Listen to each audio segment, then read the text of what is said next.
अशा प्रकारचा प्रॉब्लेम जे येते ना ते कदाचित आपल्याला ऑप्शन करून उचलायला लागत असते असे क्वेश्चन त्याचे ऑप्शन.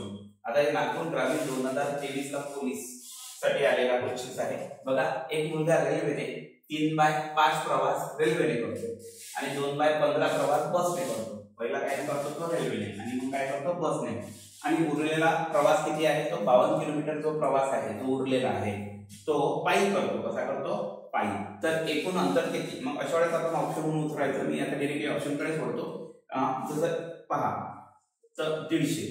तर हा प्रवास रेल्वेने जो करतो तो बघून घ्या 5 न. तर 5 त्रिक 15 म्हणजे 30 गुणिला काय करा 3 म्हणजे किती झालं 90. ओके 90 किलोमीटर हा काय झाला रेल्वेने. कशाने रेल्वेने. आता त्याच्याकडे 150 मधून 90 गेल्यानंतर किती राहिला 60. उरलेला भाग किती राहिला त्याचा 60. मग हा जो 60 किलोमीटरचा प्रवास आहे तो त्याचा 60चा किती भाग 2/15 भाग तो कशाने जातो बसने. बघा 15 चौक 60 म्हणजे किती झाला तो 8 म्हणजे हा झाला बसने. कशाने बसने प्रवास करतो. किती बसने प्रवास करतो. ओके.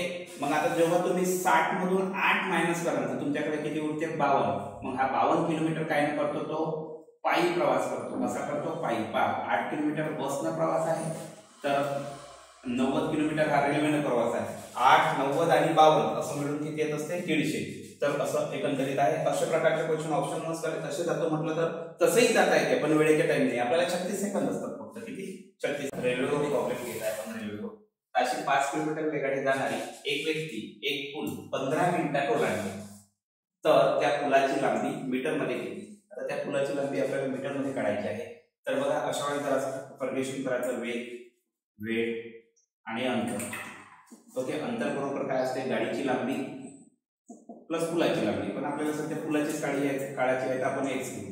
तर इथं काय आपल्याला दिलेला आहे हा 5 किलोमीटर दिलेला आहे. किती 5 किलोमीटर. आणि हा 15 मिनिट दिलेला आहे. काय दिलेला आहे मिनिट. पण ह्या मिनिटाचं रूपांतर आपल्याला काय करावं लागत असते सेकंदात. म्हणजे 15 सेकंद 90 म्हणजे 900 सेकंद.